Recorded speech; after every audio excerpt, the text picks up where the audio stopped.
This is September 22nd, 2019, and we're here on the Allagash Wilderness Waterway, where today the St. John Valley Senior College is coming to see the historic Eagle Lake trains and tramway. This equipment and engineering are part of our rich lumbering history from 1901 to 1933.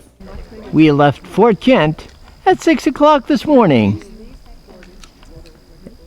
Traveled down to Portage, took the Northern Maine Woods Gate, and now we're here in the Allagash Waterway before taking the hike, which is 1.5 miles from this dead-end road down to the tramway.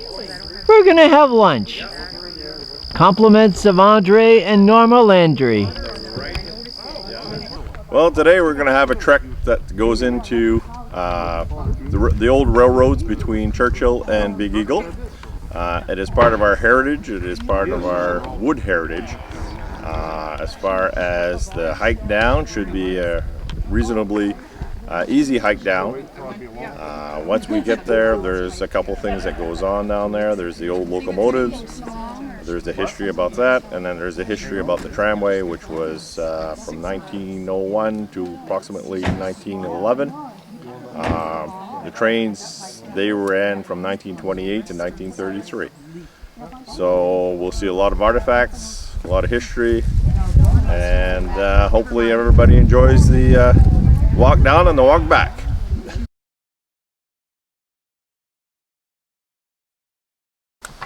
Well, guys, we're going to walk down. It's not a marathon. We're going to take it easy. If somebody's tired, just say, hey, wait up, guys. We'll take our time on the way down. Same thing on the way up. It's not a marathon. Trucks are not going anywhere. We're lucky today. There's nobody here. A lot of the times when we come in here, we've seen have vehicles parked past that corner over there. Really? Wow. So you got a lot of people coming in and out. But right now, we are the sole owners of this corner right now. So, and there's a lot of history, like I said earlier. There's a lot of history. Those of you guys that didn't attend the meeting, you'll see the history that's down there. Are you going to give us some? I'll give you guys as we walk. As you walk, as we get to, I'll point out different areas. Good. Thank you. But it's very informational. For me, I did a lot of research on it. I've been coming here for last 15 years maybe, if not longer. My first experience in here, I came in on snow sled. The only thing you see on snow sled is the two locomotives. And like Norma said, the least of my interest is the locomotives. It's nice to see, but it's what's on the ground and what's out there. So anyways, we want to get started. I'll pick up the back. If somebody wants to pick up the front and set a pace, we can go from there. Any volunteers? Hey, I'll start. There we go. I don't know. Point me in the right direction. That way. This way. The trail is very, very well kept and well marked. I've seen what's come out of it. It's usually not good, is it? You took a shortcut? Do we stop or you just want us to keep going? What are you doing, Louise? I took a shortcut. I'm sorry. I'm waiting for you now.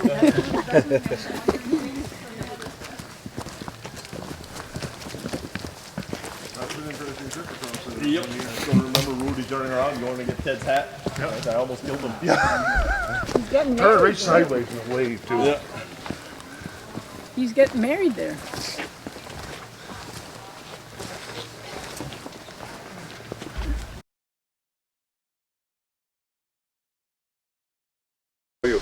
This system had a set of skis in the front that came out to about here.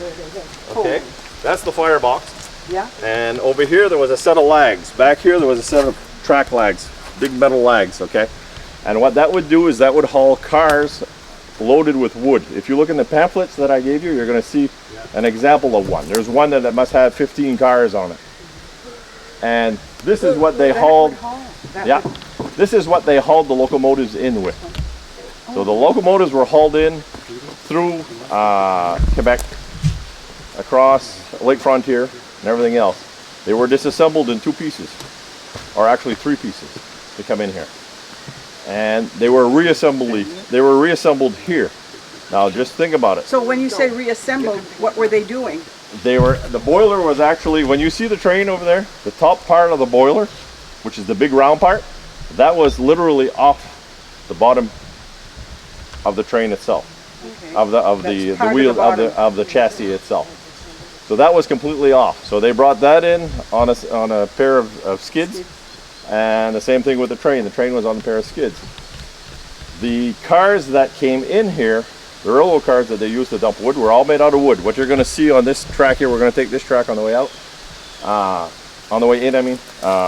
What they did is they put the wheels that were going to run the cars and all that stuff, that was all packaged inside those cars that came in on bobsleds. They were basically bobsleds that they were on once they got here. Once they got here, then everything was transferred over. And from the frontière to there, what did they use? They used Lombard steam hauling. Oh, that's what they used. That's what they used. And what they did with this one here is, as far as what I can gather, what this one came out with, that's why it's dismantled here. They used it, the trains were converted from coal to crude oil. Because now they needed something to warm up the crude oil to be able to put it in the train. So But this they use wood? it's wood fired. And when you guys walk by here, you guys will see. Oh. Big More, I barbecue. thought he was going to suck lips there for a minute. They haven't changed boilers. That would be. If you take a look at this here, you'll see. Chicken barbecue. And this, guys, these are all hand riveted rivets. Everything was done with a sledgehammer and everything was done that way. So if you had a leak, if you sprung a leak, Coal and wood. somebody had to go inside the boiler, Oh my. put something there, somebody was on the outside, Yeah, wood. Yeah. tapping it with a big hammer. The unbelievable labor. Make steam and everything else. No wonder they didn't live very long, huh? Shake it right You know, at 55 years old, men were dead because they were worked to death. They were worked to death. They had calories, they would eat 4,000 calories a day and weigh 110 pounds Yeah. because they were worked to death. Now, if you guys want to come this way,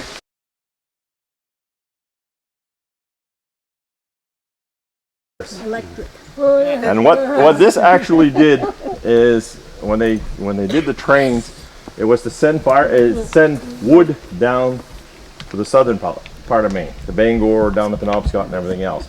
So what they did is they came across Big Eagle to here, and once it got here, they put it on cars and they transported it to Umbazooksus Lake. At Umbazooksus Lake, there's a lock dam there that actually rises the river or the lake and brings it up or and down. Wow. Yes. And then they'd send it south. Before that, before the trains were actually here, the tramway was here. That's why you guys had two pamphlets when I gave you guys both pamphlets. The first thing, it's going to be kind of incorporated when we start walking in because it kind of jumbles itself. But I'll try to stay on focus, on task, on when we get to certain points where I can explain to you guys where everything is. The tramway actually took wood from one lake to another. So we're actually going to walk to the other end of the tramway and you're going to see what actually powered the tramway.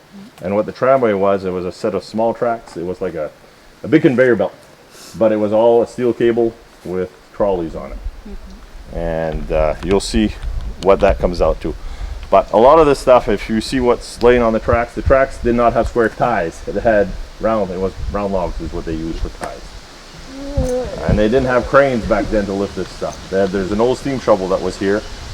You'll see remnants of that down below. But this for me is just blows your mind away.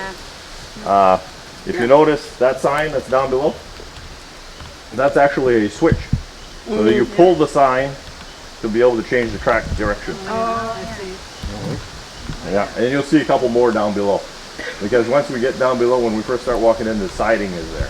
And the siding, I think, houses about 26 or 27. We only see about probably 10 of them. The rest of them are further out. But in all reality, there was about 60 cars here total at one time. What year are we talking about? The tracks themselves were 1928 to 1933. They only ran for a short period of time. So The tell me tramway. again, what did you say about that sign? You pull on the sign? You pull on it, you know how the train goes from one direction to another direction? Yeah. And there was a switch there. There was another Yeah? set of tracks. Oh, okay. And what would happen, and you'll see it down below, and what it actually did, it moved the track so that the train would go into that one instead of staying on this one. It allows for two-way traffic. It's you. And believe it or not, there was two-way traffic because they had a Really? smaller train. Other than the two locomotives here, they were Pacifics and they were gas jobs. And what they did, because it was so slow to get the trains once it got to the dumping station, because the dumping station at the other end of the Umbazooksus, they had really set up the track so that it's the side of the car that opened up. It's not, you didn't grab it from the top. So there was actually 6 inches on one bed and there was actually a foot on the other, on the track. So when it got to that certain point, all the wood in the car would slide out of the car and go the other way. Yeah. So that was a slow process. So what they did is they hired a Pacific, which actually Great Northern Paper Company owned, and that's what they used to jog the trailers back and forth, or the cars back and forth. So, but yeah, just coming down here. Wow. We'll continue.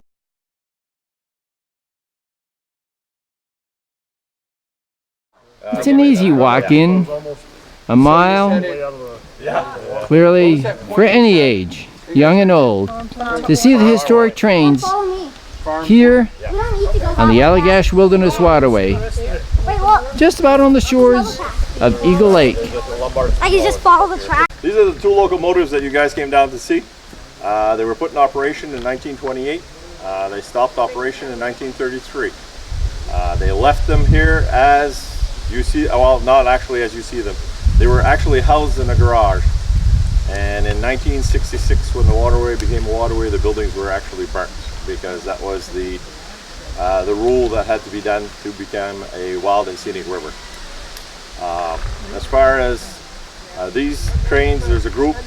These trains were both leaning at one time. There's a group that came in and they actually picked up the trains, brought in the ties, and I believe the ties were actually supplied by Maine Central and Railroad, and the dirt and everything else was brought in with buckets and snow sled and canoes and whatever else they could do it. So there was a lot of manual labor that was brought in here. Who brought him here? Allagash is the ones who brought this here, which they came. These locomotives actually came out of New York. They were transported here in a couple pieces and reassembled here. The boiler top was removed and then brought in with a Lombard steam hauler and actually bobsleds front and rear. So this is a little bit of history. Like I said earlier, those doors were actually taken off back in the day.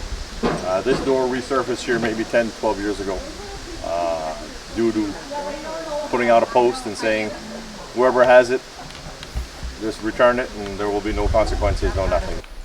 Now this is a siding where all the cars were parked and actually abandoned. There was a switching point down below where actually the cars would go right or left after one siding was filled and plugged. Then they would move it over to the other side. A lot of these cars are actually abandoned in the exact position that they are now, and actually still coupled up like a train would be ready to hook onto them and move them to the next station or whatnot. It is it's quite amazing for the wood, for a wooden car. Actually the top of this was all wood. Actually, Don, if we go on that one, it'll give you a better, So this is one car here, and the wheels, there was another set of wheels there, but here it's still coupled. This was the actual car itself. The door that ran on the side is actually, this is one of the hinges. One would be bolted at the top, one would be bolted at the bottom, and the door would actually open up and the wood would dump out. It was a side dismount. It wasn't open from the whole side of the car would open up on a swing, and then the logs would fall out of it. And I believe it took them about 18 minutes to load a car with those were gas-powered conveyors. They did this for, like I said, a short number of years. For me, it's still mind-boggling why why it ran for a short period of time. I know that the Great Depression came into play, but just to leave it out here, it's just mind-blowing. So.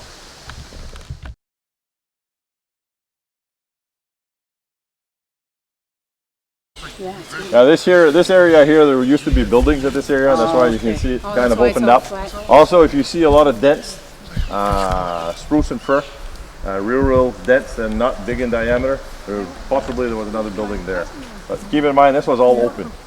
Everything from that point to this point, that was all open at one time. It was, yeah.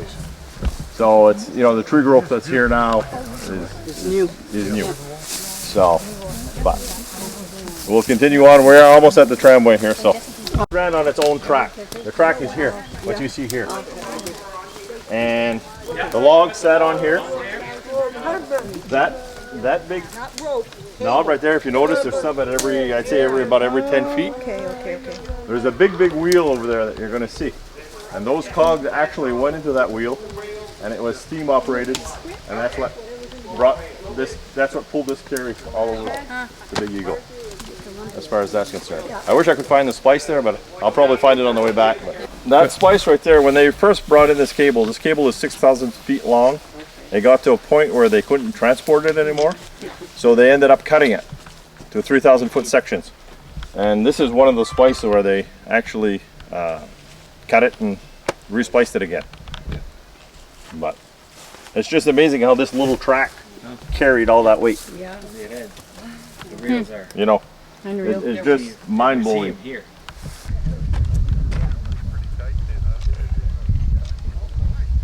This is a recreation of the tramway. Almost all the way to the other end. That was done 4 or 5 years ago. Here we're standing. They've rebuilt the wooden frame that the actual tramway sat on. This would be here. As you can see, Where this guy is standing, the track, that would be all clear on the rails, and the logs here. that's actually sitting on one of the little trolley cars. You see the cement piers that I was talking about? This is a view And you know, they were very small. of the tramway that's been recreated. You can see the wooden frame, the logs sitting on it, the trolleys, and what we see is the end of Chamberlain Lake. Went to 3rd grade, I think, my boy. Those are the cogs and the wheels that powered this tramway. And these are the boilers. Powered the tramway. These were 2 steam boilers. Actually, we have our boiler inspector with us on this trip here. He will tell us if it passes code or not, which I don't think there was much code back then. There wasn't any code back then. This unit came out of Boston, Massachusetts. It was trucked up here through Greenville, Moosehead Lake. Everything came up through the lakes back in the day. This plant, I believe, used to be a generator plant at one point. It came out here and it became a power plant here. That's the engine right here. What you see back here is the engine. That engine, they would actually, if you guys want to take a look inside of that, those 2 boilers right there, take a look at the grates.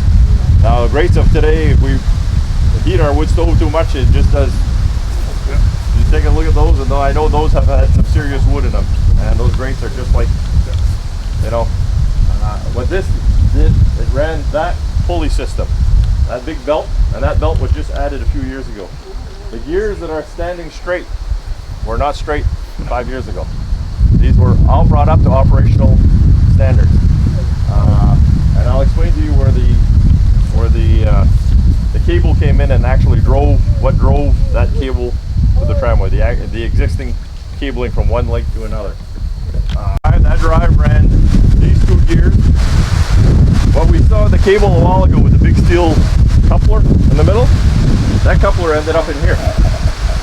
Okay, so if you notice, it's coupled every, I don't know, probably every 5 feet or so, and that's what would pick up the cog, and that's what would actually move the tramway.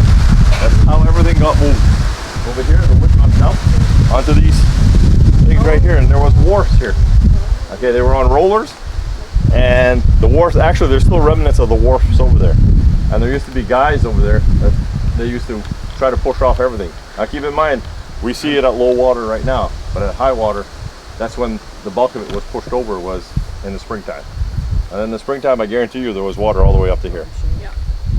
So, but that's how they pushed that wood into there. Once it got to here, that's where the steamboat came into play, and that's where they started pushing stuff south.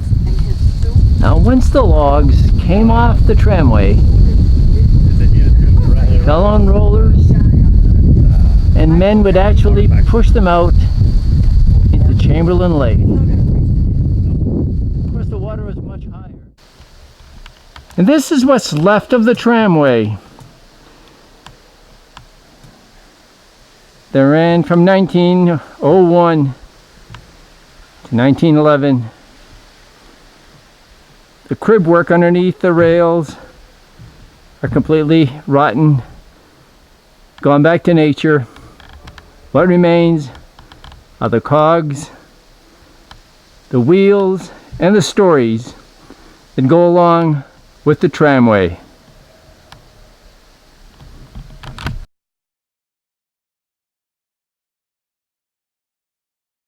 Here we have what we call a clam bunk.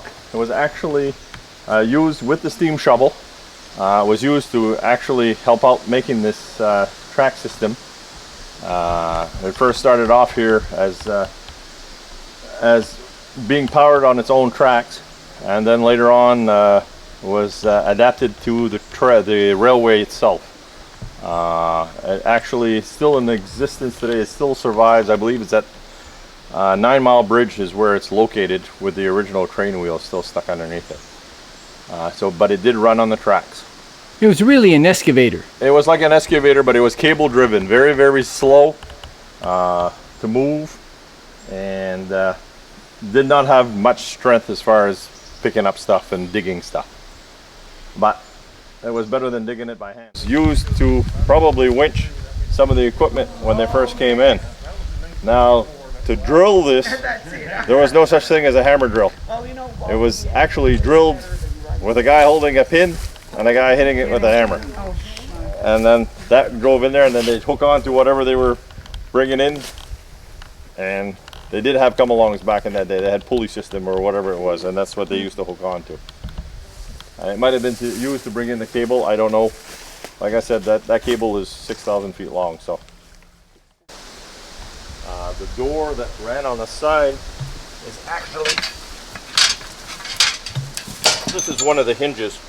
One would be bolted at the top, one would be bolted at the bottom, and the door would actually open up and the wood would dump out. Actually put in, and they take shovels of grease and they put it in there, and then they close this down and they lock it into position. So that's what kept the bearings lubricated for the hubs. And they had somebody that did that, I don't know how often a week or how many days, but there was maintenance to be done on them at that point. This end here is part of the tramway. Actually, the wood was transported from Big Eagle to Chamberlain through here in 1901. The breaks that you see were actually all man-made. It was to keep the logs from going into the flats and able to direct them into this channel right here. And in this channel there was rollers, and that would get to the tramway. That's how the logs were pulled in. You're going to see further on that where the actual transition took place at the other end. Keep in mind that the water level was high here at this time when this was done.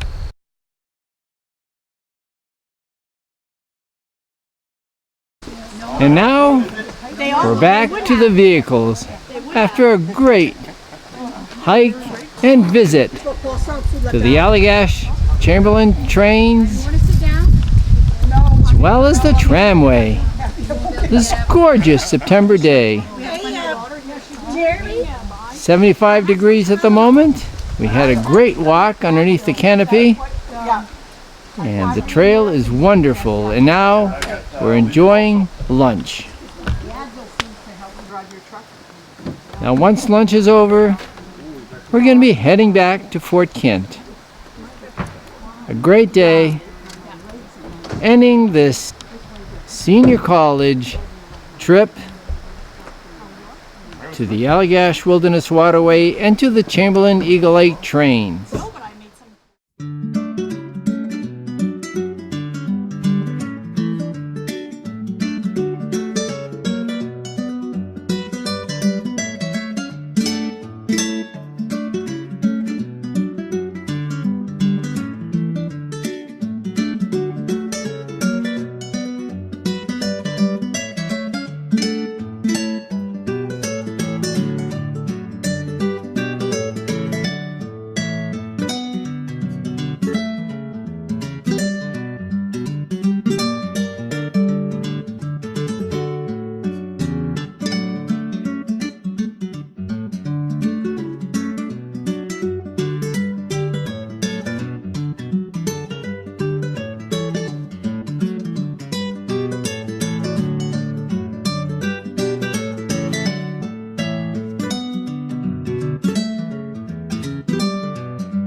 On behalf of the St. John Valley Senior College, thank you goes out to Andre and Norma Landry for being such good hosts and guides.